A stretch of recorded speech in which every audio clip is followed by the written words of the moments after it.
Well, hello there and welcome to the channel, and in this video we're going to be showing you how to propagate from pups the little plantlets that you get growing on the leaves of some of these fancy Kalanchoe species and hybrids. Now Kalanchoe come predominantly from the wonderful island of Madagascar and the tropical east coast of Africa, and I'll be showing you one today. Take a look at this. Okay, this one isn't from Madagascar or Africa because it's a hybrid of two other species. So this is laetivirens. Laetivirens meaning lush green. Look, take a look at that. It absolutely wants to grow. Of all the Kalanchoe plants and cultivars and whatever that I deal with, I think this has got the largest pups that you can get. And a pup is just like a small plant growing off of a parent plant.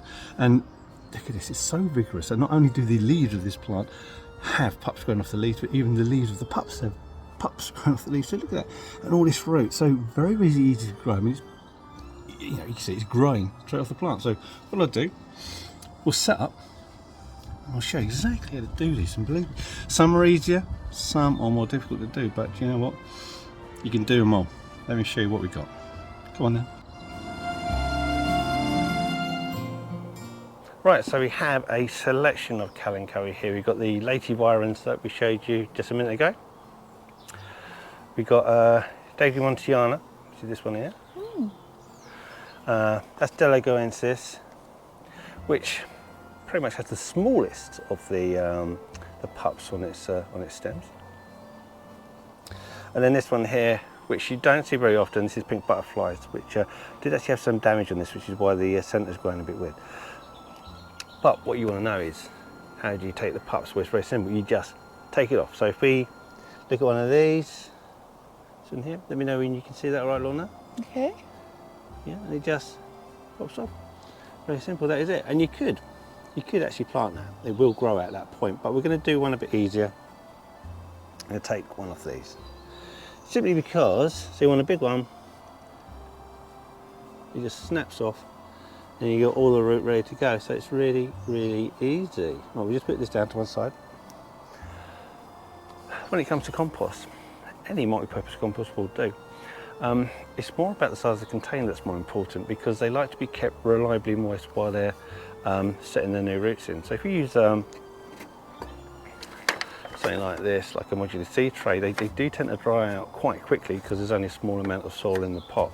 So it can take quite a long time for these to establish. So I like to use something a bit bigger. So I'm just going to use a standard sort of setup for each pot. Now you've got your hole in there for drainage, so I'm just going to stick a little bit of crock in there to stop the soil from washing out when you water it. And regarding the compost, they don't want to be waterlogged in the roots, and that can happen with multi-purpose compost if you're watering it a lot, because you want it reliably moist. So to avoid waterlogging and have it well drained, they're going to add some grit, they're going to add some sand to the compost. So we'll do that first. So we've got a bit of compost in there, just like I say, any old multi-purpose compost.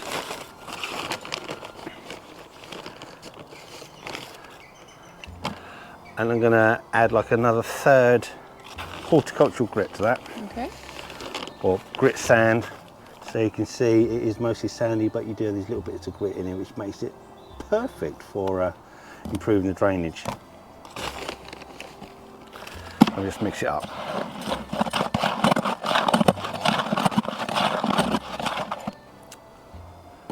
Right. So I'm going to fill the pot. You see the rim there? That's as high as I'm going to put the compost, so that when I do come to water it, you can have like a little reservoir of water that then washes down, rather than you water it and the soil's at the surface and it just comes off the surface, which I do see. I don't know why people do it.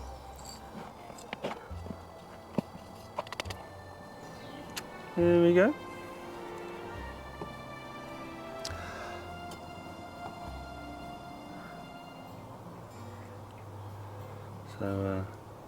So there's my pup, and what I don't want to do is damage these roots. I want these roots to remain intact, so you just got to be very careful and gentle when placing these into the soil. So what I'm going to do, use some space, there's a little hole using my pencil /dibber get the roots in the soil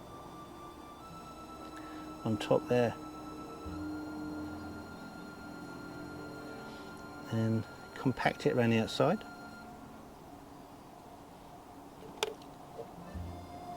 And water in. I can put my finger on it actually, just in case it floats to the top. That's it. That's it. So all we need to do, just place it somewhere warm, somewhere in full sun, and that will take, and it will take very quickly. Now that's very simple. Now the next one's going to be a bit more difficult, and I'll tell you for why. Because when you're growing these really small ones, when you come to water it, there's a big risk of these actually lifting up, and then you lose contact with the roots, with the compost. So we're going to do slightly different, and the same with these. They're really small, aren't they? Yeah, pink butterflies. Again, it's quite a small pup, and these are notoriously more difficult to get them to take. Although saying that, they're all. This one was one that just fell in a pot and took, and then I don't know if you can see here. There's a pup that's fallen off this plant that's already started to grow. You can see it sort of swelling up and looking lovely. So they will do it by themselves, and they're probably happier doing it than you doing it. But let's if you want to get a load, then this is the way to do it. Now, I am going to use these for these smaller ones.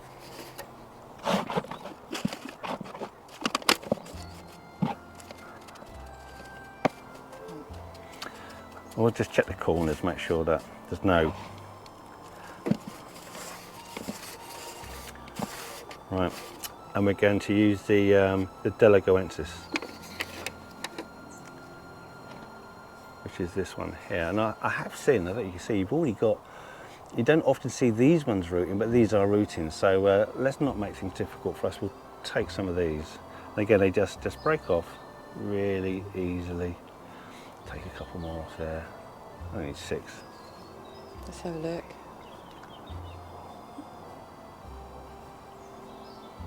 Okay, it's unusual to have this much root on this particular one, but they are there. And some aren't. I don't think that's got any on it, that one. Stuck in my foot. I have to pull it out. So we'll dib again.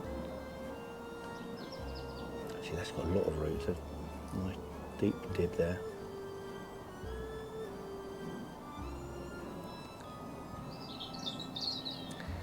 Dib.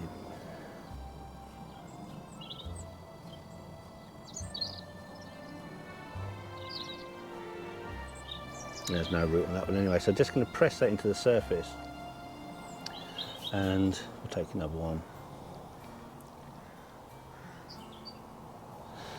No root, so we just press it into the surface. So imagine none of them had roots and they were all just pressed into the surface. When you come to walk with them, you can disturb it. So to avoid that, we're going to put a very thin layer of gravel on the top there.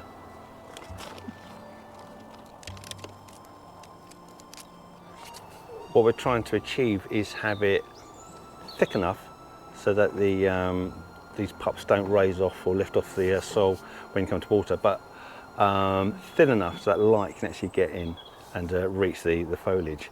And once that's in place,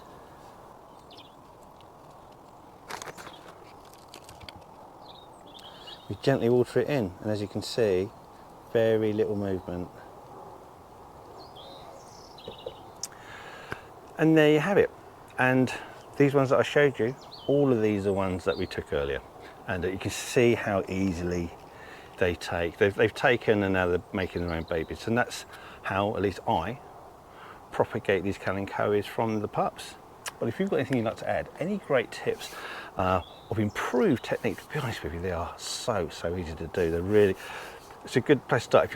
If you've never done them before and you want to do an easy one, then the laetivirens is the one that's going to be the easiest. But really the delagoensis is easy. The daigremontiana, again, super easy plants. They're very easy. But now is your chance to do it for yourselves. If you want to try and buy these, you can. There's quite a few people online on eBay, on Etsy, that you can find these days. Very rarely find them in the shops to buy, but you can get them. Anyway, thanks for watching, and if there's anything you'd like to add, then you are more than welcome to do so. Just put that into the comment section. Now, Lorna, who's on the camera, have you got any questions for me? How many of these plants are we going to end up with this winter? Enough so they'll still have some come the spring. But they'll be overwintered in a conservatory. You Conservatory. can't, yeah, you can easily harden them off and put them outside throughout the summer. Really, as soon as temperatures over about 10 degrees, then they Okay. can stay outside all the time. But you They can't look over. good. They do look very impressive, I Yeah. must admit. I mean, everyone sort of asks about them when they see them. But they look fabulous, don't they? Yeah, Really unusual. they will take a light frost if you've got them in a greenhouse, but really anything colder than about -2, -3 degrees, then you need to bring them indoors under protection where they get warmth. But keep them in full sun. Never keep them waterlogged, always keep them on the dry side, but water frequently. That's it. Anyway, we'll leave it there. Thanks for watching. Before we go, we'll start the old end of the video music. I do like that piece of music. And with just one last message from me. I'll see you later.